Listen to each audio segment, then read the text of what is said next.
Hello student, देखिए last lecture के अंदर हम पढ़ रहे थे दो मैट्रिक्सों का मल्टीप्लिकेशन। ठीक है, दो आव्यूहों का गुणन। हमने एक एग्जांपल भी करके देखा था। तो देखिए, गुणन करने के लिए दो मैट्रिक्स अगर ए और बी हैं तो मैंने आपको बताया था कि हम इसका ऑर्डर लिखेंगे, ठीक है, और इसका ऑर्डर लिखेंगे, दोनों का हम ऑर्डर लिखेंगे।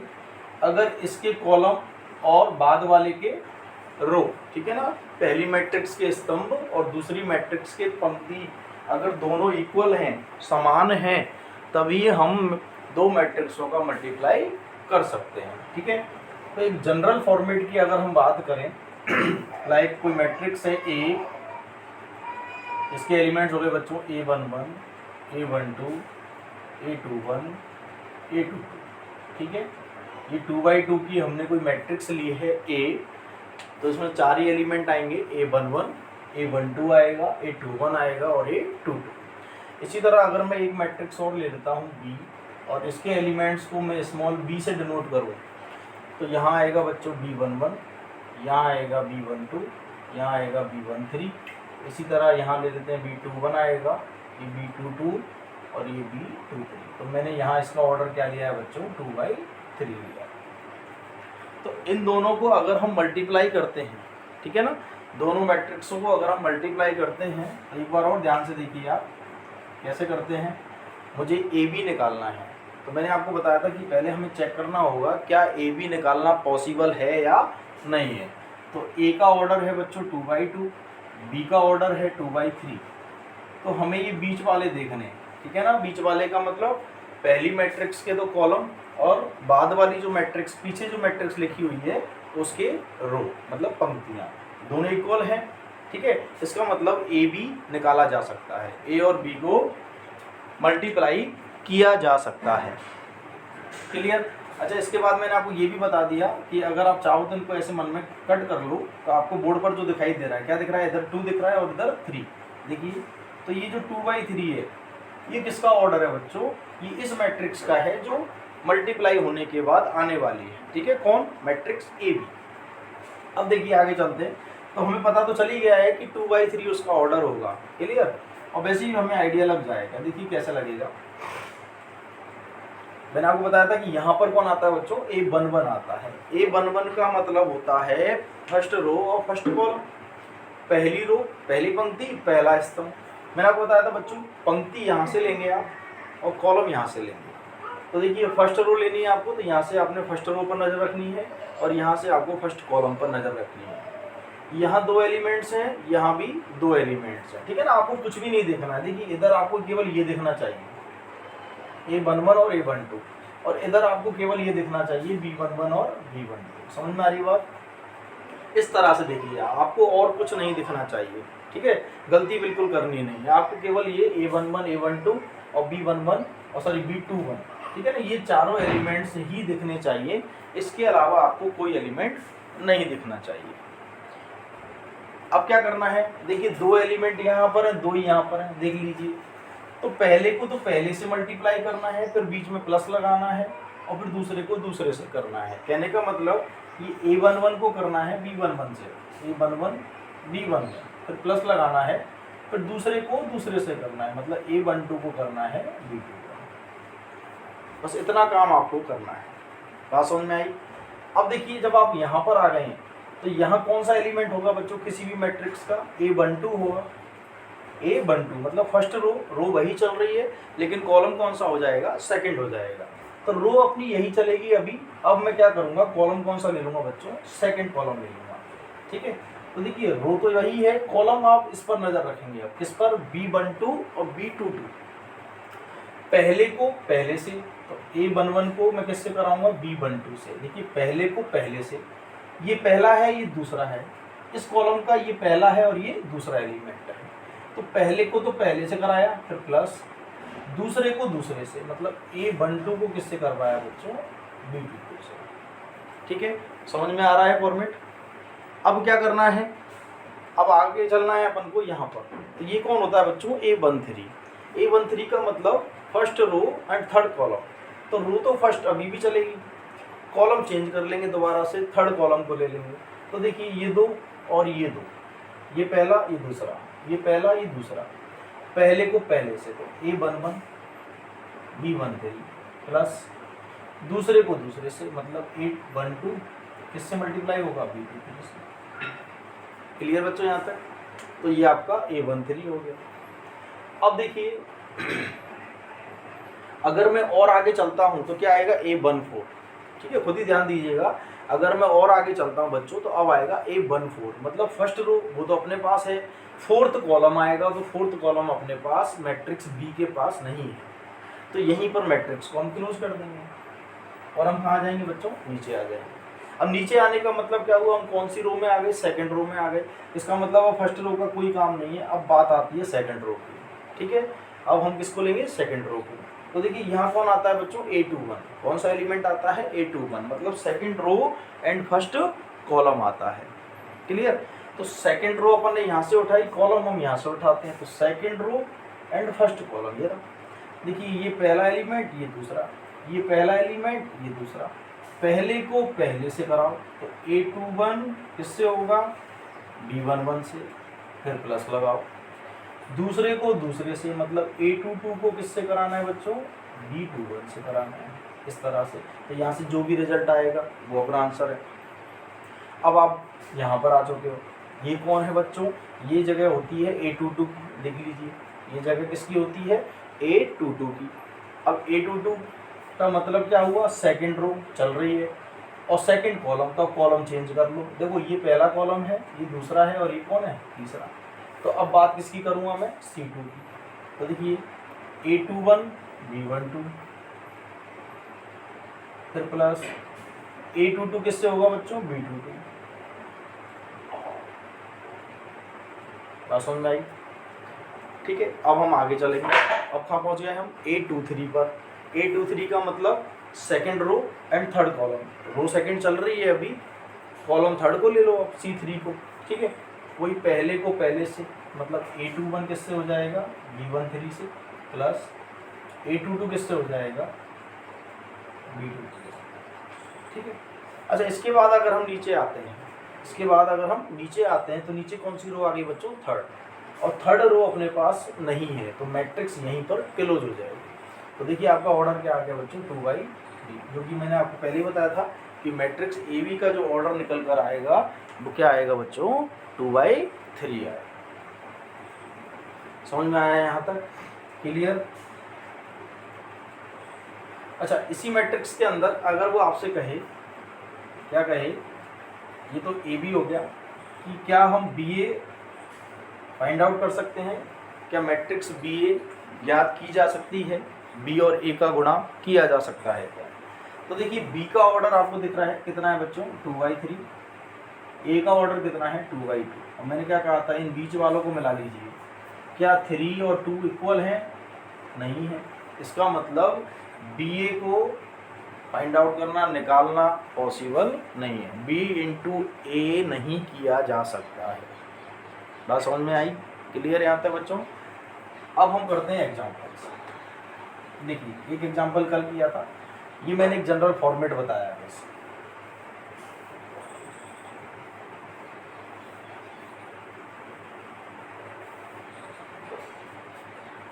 देखिए कोई मैट्रिक्स है A,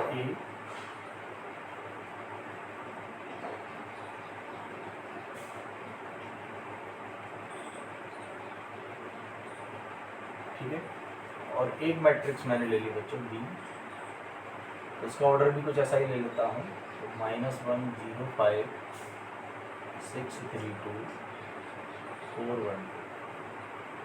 देखिए इसका ऑर्डर कितना है? 3/3। इसका भी ऑर्डर क्या है बच्चों? 3/3। तो दोनों के ऑर्डर सेम है, दोनों ही 3/3 की है। अब मुझे मल्टीप्लाई करवाना है, मुझे निकालना है AB, ठीक है, मुझे क्या निकालना है? AB। तो एक बात और ध्यान रखेंगे आपको निकालना AB, तो पहले आप लिखेंगे A को, ठीक है, इस तरह से आपने A को लिखा, फिर इस तरह से आपको बगल में किसको लिखोगे बच्चों? B को लिखोगे, ठीक है। कभी भी गलती नहीं होगी, बिल्कुल आराम आराम से आपको करना है। A की जगह आपको A लिखना है, B की जगह आपको B लिखना है। जब आप बी ए ज्ञात करते हो तो पहले बी लिखोगे और फिर ए लिखोगे। ऐसा नहीं है कि ऊपर लिखा हुआ है वहीं से देख देख के आप क्वेश्चन करना चालू कर दो, कर सकते हो बट उसमें मिस्टेक हो सकती है, ठीक है ना, गलती होने के चांसेस रहते हैं। तो बजाय इसके आप बिल्कुल आराम आराम से कीजिए। अच्छा, रही बात ऑर्डर की, तो देखिए ए का ऑर्डर 3/3 है, बी का ऑर्डर 3/3 है, तो यहाँ इजीली मल्टीप्लाई कर सकते हैं क्योंकि ये दोनों क्या हैं बच्चों, इक्वल हैं। और मैट्रिक्स ए बी का जो ऑर्डर आएगा वो आपको दिख रहा है कितना आएगा बच्चों, 3/3, ठीक है ना। इन दोनों को आप कट करके देख लीजिए क्या दिख रहा है आपको, 3/3 दिख रहा है। तो ये मैट्रिक्स ए बी का ऑर्डर आने वाला है, क्लियर। अब देखिए मल्टीप्लाई कैसे करना है, ध्यान से देखना बच्चों। फिर से वही बात, यहाँ पर कौन आता है, A11। A11 का मतलब फर्स्ट रो फर्स्ट कॉलम। जो पहले मैट्रिक्स लिखी हुई है उससे तो आपको लेनी है रो मतलब पंक्ति, और बाद वाली जो मैट्रिक्स है उससे आपको लेना है कॉलम मतलब स्तंभ, ठीक है। तो यहाँ बात किसकी हो रही है, A11 की, मतलब फर्स्ट रो और फर्स्ट कॉलम। तो यहाँ से तो आप पहली रो पर नज़र रखिए और इधर आप पहले कॉलम पर नज़र रखिए। देखिए इधर 2 1 0 और इधर क्या है बच्चों, -1 6 4। बस आपको ये दिखाई देना चाहिए तो कभी गलती नहीं होगी, ठीक है ना। अब देखिए यहाँ 3 एलिमेंट हैं तो यहाँ भी कितने हैं, 3। अच्छा, ऐसा क्यों हो रहा है, ऐसा इसलिए हो रहा है क्योंकि इन दोनों को हम पहले ही देख चुके हैं कि ये दोनों इक्वल करते हैं। अपन क्यों करते हैं बच्चों, ये आपको अब समझ में आएगा। देखिए यहाँ 3 एलिमेंट है तो यहाँ भी आपको 3 ही मिलेंगे, यहाँ कभी 2 नहीं मिलेंगे। अगर 2 मिल रहे हैं इसका मतलब आप मल्टीप्लाई नहीं कर सकते, ठीक है ना। जैसे सपोज कीजिए यहाँ पर ये 2 लिखा होता तो ये वाली लाइन इसमें नहीं होती, ये जो रो है इसमें नहीं होती। तो देख लीजिए यहाँ 3 एलिमेंट है, यहाँ 2 रह जाते तो मल्टीप्लाई आगे नहीं होता। इसलिए हम पहले इनको चेक कर लेते हैं, फर्स्ट रो के कॉलम और सेकंड रो के फर्स्ट मैट्रिक्स के कॉलम और सेकंड मैट्रिक्स की रो, दोनों को हम क्या करते हैं, इक्वल करते हैं। उसका रीज़न क्या है, उसका रीज़न यही है कि जब हम मल्टीप्लाई करेंगे तो जितने एलिमेंट्स हमें रो में मिलेंगे उतने ही एलिमेंट हमें कॉलम में मिलेंगे, वरना नहीं मिलेंगे, क्लियर। अब देखिए, अब मैंने क्या बताया, A1 तो फर्स्ट रो पर नज़र एंड फर्स्ट कॉलम पे नज़र, 3 एलिमेंट। देखिए पहले को पहले से कीजिए तो कितना आएगा, -2, ठीक है बेटा। फिर मैंने क्या बताया, प्लस, दूसरे को दूसरे से, 1 × 6 कितना आ गया, 6। फिर प्लस, तीसरे को तीसरे से, ठीक है ना। देखो पहला दूसरा तीसरा, पहला दूसरा तीसरा, तो पहले को पहले से प्लस दूसरे को दूसरे से प्लस तीसरे को तीसरे से, ये आपका A11 तैयार है। अब आप आगे चलेंगे तो क्या आ गया बच्चों, A12 आ गया। A12 का मतलब रो तो वही चलेगी फर्स्ट रो। अब कॉलम आपको देखना है सेकंड वाला, मतलब आपका जो यहाँ कॉलम है बच्चों वो कॉलम आपका हो जाएगा 0 3 1, रो आपकी यही रहेगी, ठीक है। देखिए फर्स्ट रो और ये सेकंड कॉलम, ध्यान से देखिए, पहले को पहले से तो 0, फिर प्लस, दूसरे को दूसरे से 1 × 3 3, फिर प्लस तीसरे को तीसरे से 0। ये आपका हो गया A12 तैयार। अब आ जाइए A13 पर, तो A13 का मतलब रो तो अभी भी फर्स्ट है, फर्स्ट रो, कॉलम आपका चेंज हो जाएगा, कॉलम अब आपका कौन हो जाएगा बच्चों, थर्ड, 5 2। आई बात समझ में। देखिए पहले को पहले से करा लीजिए 10, प्लस दूसरे को दूसरे से करा लीजिए 2, प्लस तीसरे को तीसरे से करा लीजिए, बस हो गया काम। इसके बाद कॉलम नहीं है तो बंद कर दीजिए, नीचे आ जाइए। भाई रो तो है अपने पास, कॉलम खत्म हो गए तो नीचे आ जाइए। अब नीचे आने का मतलब क्या हो गया बच्चों, A21 का मतलब क्या हो गया, second row and first column. तो अब रो कौन सी हो गई बच्चों, सेकंड हो गई। देखिए अब ये अपने काम की नहीं है, अब रो सेकंड वाली है कौन सी, 1 4 3। अच्छा फिर क्या करेंगे, A21 का मतलब कॉलम कौन सा है, फर्स्ट, तो दोबारा से फर्स्ट कॉलम, फिर सेकंड कॉलम, फिर थर्ड कॉलम, ठीक है। यही प्रोसेस अपनाना है, इधर से रो उठानी है, उधर से सारे कॉलम निपटाने, फिर अगली रो उठानी है, सारे कॉलम से मल्टीप्लाई करके निपटाना, फिर ऐसे ही थर्ड रो उठानी है, फिर सारे कॉलम लेने एक एक करके। तो यहाँ पर मैंने सेकंड रो ले लिया, तो सेकंड रो चलेगी। अब कॉलम पहला लेंगे, फिर दूसरा लेंगे और फिर तीसरा, जैसे कि अब पहला आएगा तो -1 6 4, ये वाला कॉलम काम आएगा। तो देखिए सेकंड रो और फर्स्ट कॉलम, पहले को पहले से तो क्या आ गया बच्चों, -1 × -1 क्या आ गया, -1, फिर प्लस दूसरे को दूसरे से कितना आ गया बच्चों, 24, प्लस तीसरे को तीसरे से ये आ गया। ठीक है, अब आगे आ जाइए A22।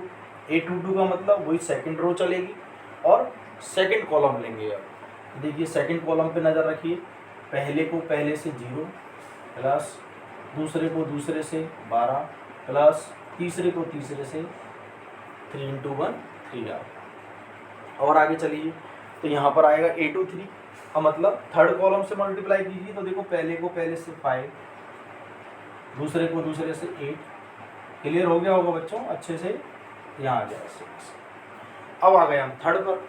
ठीक है, अभी कौन सी रो है, थर्ड रो है, यहाँ रो चेंज हो जाएगी, अब ये लास्ट वाली ले लेंगे हम थर्ड रो, फिर से पहले कॉलम से फिर दूसरे से और फिर तीसरे से। तो देखिए यहाँ कौन आता है A31, third row first column. देखिए पहले को पहले से किया -2 प्लस दूसरे को दूसरे से किया 30, तीसरे को तीसरे से किया बच्चों 20। अब सेकंड कॉलम से कीजिए, देखिए बेटा 2 × 0 0 आ गया प्लस 5 × 3 15 आ गया प्लस 6 × 1 6 आ गया। आगे चलिए अब यहाँ कौन आता है बच्चों A33, थर्ड रो और थर्ड कॉलम लास्ट है। अभी देखिए 2 × 5 10 प्लस 5 × 2 10 प्लस 6 × 2 12। और ऑर्डर देख लीजिए आप क्या आ रहा है बच्चों 3/3 आ रहा है, जैसा कि आपने यहाँ पहले ही देख लिया था, पहले ही आप चेक कर चुके थे। ठीक है, और इसको आप क्या कर दीजिए सिंपल इनको ऐड कर दीजिए, तो यहाँ से आएगा आपका 4, यहाँ से क्या आएगा बच्चों ये आपका हो जाएगा 35। ठीक है ना, यहाँ से क्या हो जाएगा ये हो गया आपका 52। इसी तरह 3 15 ये क्या हो गया 21। ठीक है ना, चाहो इसको करेक्ट कर देते हैं। और यहाँ से हो गया आपका 12, ये हो गया 19 और ये हो गया 25। ये आपका फाइनल आंसर हो गया 3/3 की मैट्रिक्स आपके सामने है। क्लियर, ये समझ में आया होगा अच्छे से। ठीक है बच्चों, अब इसी में अगर वो आपसे कहे कि BA निकालिए, क्या निकालिए BA, तो आप BA भी निकाल सकते हैं। देखिए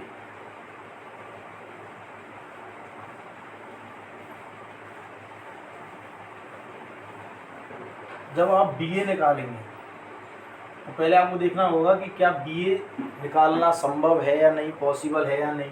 तो आपको दिख रहा है कि B 3/3 है, A 3/3 है, दोनों इक्वल हैं, नो प्रॉब्लम, मल्टीप्लाई हो जाएगा। ठीक है ना, और BA का ऑर्डर भी क्या आएगा 3/3 आएगा।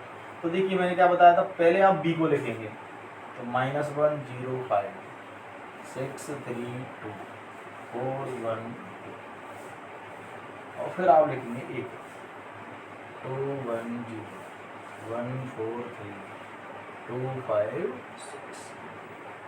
और देखिए अब आप आराम से मल्टीप्लाई करना सीख गए होंगे।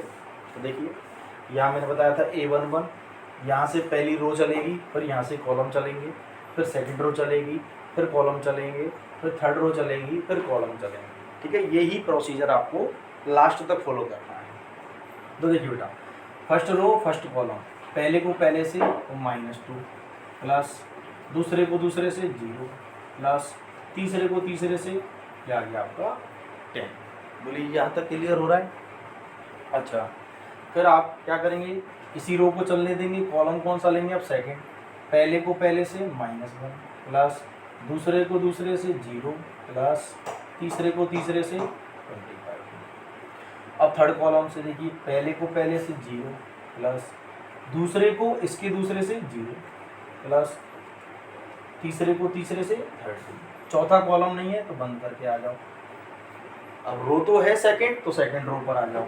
अब सेकंड रो पर ध्यान दो, फिर कॉलम वही पहला दूसरा और तीसरा। देखिए बेटा सेकंड रो और पहला कॉलम, पहले को पहले से 6 दूनी 12 प्लस 3 एकम 3 और 2 दूनी 4। ठीक है, फिर सेकंड रो चलेगी, कॉलम सेकंड, देखो बेटा पहले को पहले से 6, दूसरे को दूसरे से 12, तीसरे को तीसरे से 10। इसी तरह थर्ड कॉलम से करा बेटा, पहले को पहले से करवाया 0, दूसरे को दूसरे से करवाया 9 और तीसरे को तीसरे से करवाया तो। क्लियर हुआ यहाँ तक। अच्छा फिर आगे चलते हैं। अब क्या आएगा बेटा यहाँ A31, तो तीसरी रो उठानी है, इधर से वही पहला कॉलम, दूसरा कॉलम और तीसरा कॉलम लेना है। तो देखिए थर्ड रो पर आ गए हम और पहला कॉलम, ध्यान दीजिए ये 3 आपको दिख रहे हैं और ये 3, पहले को पहले से 8 प्लस दूसरे को दूसरे से 1 प्लस तीसरे को तीसरे से 1। अच्छा बच्चे गलतियां क्या करते हैं वो भी सुनिए। जैसे मैंने कहा कि इसको इस वाले कॉलम से करवाना है, पहले को पहले से प्लस दूसरे को दूसरे से प्लस तीसरे को तीसरे से, और जनरली बच्चे क्या करते हैं इसको उठाएंगे और इसी को इससे कराएंगे प्लस इसी को इससे करा देंगे प्लस और फिर इसी को इससे करवा देंगे। ये दो बेचारे फालतू रह जाते हैं, ठीक है ना। तो इस तरह की गलतियाँ ना करें, बिल्कुल आराम आराम से काम करें। अब यहाँ पर आएगा बच्चों A32, मतलब वही तीसरी पंक्ति दूसरा इसका, देखो पहले को पहले से 4 प्लस दूसरे को दूसरे से यहाँ भी 4 प्लस तीसरे को तीसरे से जाकर 10। आगे चलिए, अब यहाँ कौन आएगा बच्चों A33, third row third column. देखिए पहले को पहले से 0, दूसरे को दूसरे से प्लस तीसरे को तीसरे से, और इसका हम टोटल कर लेते हैं तो ये आ गया आपका 8 और ये आ गया, ठीक है। इधर आ गया आपका 24, ये आ गया 18, ये आ गया 18, इधर आ गया 30, इधर आ गया आपका 21, इधर आ गया 50। और जैसा कि अभी आपने देखा था, मैंने अभी AB निकाला था और ये आपका BA आया है, ठीक है। तो आपने ध्यान दिया होगा, आप उस AB को वीडियो में चेक कर सकते हैं, ठीक है ना। यहाँ से मैं रब कर चुका हूँ। AB और BA दोनों के ऑर्डर तो सेम आए हैं, लेकिन क्या दोनों मैट्रिक्स इक्वल हैं? क्या नहीं है, ठीक है। अभी जो मैंने AB मैट्रिक्स निकाली उसका ऑर्डर भी 3/3 था, इसका भी 3/3 था, ऑर्डर सेम है, बट क्या दोनों इक्वल मैट्रिक्स हैं? इक्वल मैट्रिक्स कब होती हैं? जब कॉरेस्पॉन्डिंग एलिमेंट्स संगत अवयव समान हो। तो आप देख सकते हैं संगत अवयव समान नहीं है दोनों मैट्रिक्सों के, तो हम जनरल बात में ये कह सकते हैं नॉर्मली AB और BA बराबर नहीं हो सकते हैं, ठीक है। नॉर्मली बराबर नहीं होते हैं, हमेशा बराबर नहीं होते हैं वो अलग बात है, लेकिन नॉर्मली AB और BA बराबर नहीं होते, दोनों इक्वल नहीं होते हैं, ठीक है। ये आप हमेशा याद रखेंगे।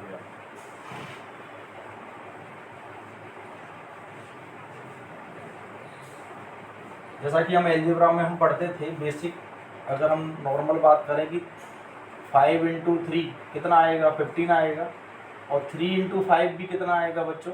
15 आएगा। लेकिन A × B and B × A equal होना जरूरी नहीं है, बस इतनी सी बात आप याद रखें। इक्वल होना जरूरी नहीं है, बाकी जरूरी हो सकते हैं, सॉरी बराबर हो सकते हैं, बट होना कंपलसरी नहीं है कि हाँ भाई हमेशा ही बराबर होंगे, ऐसा कुछ भी नहीं है, ठीक है। अब देखिए अच्छा एग्जांपल बताता हूँ, 2 4 5, ठीक है। और इधर हम ले लेते हैं 1 2 6। देखिए बहुत अच्छा क्वेश्चन है, ये दो मैट्रिक्स लिए मैंने A और B।